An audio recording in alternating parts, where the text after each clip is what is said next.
All right, spring break is around the corner, so you're probably checking out your camper, getting ready for the vacation either this spring or the summer.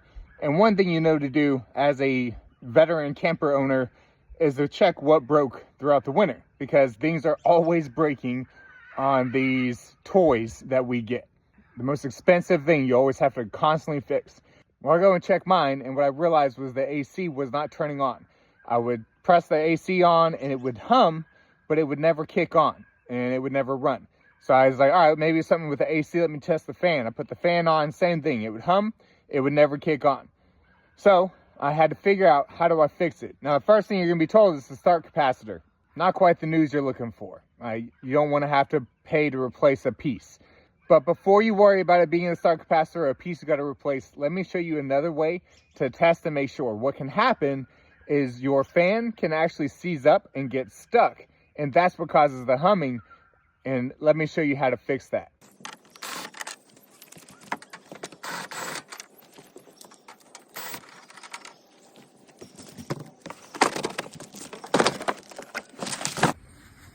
All right, so when you're looking at your AC unit, sometimes they're gonna think that something over here is gonna be broken. If something over here is broken, I can't help you with that. I'm not an HVAC guy.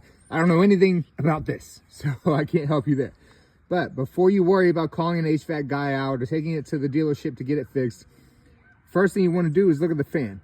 Now, when you try to move this fan, what it should do is it should spin freely like that. Whenever I came up to check and figure out why the humming was happening, when I came up to move it, it was like this. It was sticking.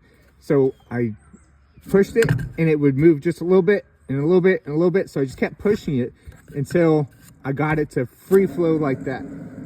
So what was happening is the fan was actually seizing up and it was stuck from not moving all winter. And so when I moved it around like this and got it loose again, I had my son turn the fan on and it started working just fine. So remember, sometimes it's not going to be the worst possible thing. And campers, 9 out of 10 is going to be the worst possible thing. But this one time, it was actually something really simple. I just took the cover off, spin the fan up until it loosened up, had him turn it on, and now the AC is running full force the way it should be. So check that before you waste your time, money, or effort on taking it to a dealership or having a mobile mechanic come out and give it a look. Don't forget, if you know how to fix something, we want you to come on as a contributor to Dad Tribe TV. Sign up at dadtribetv.com. Teach us how to fix something. We'll pay you for the video. I'm so proud to be your dad.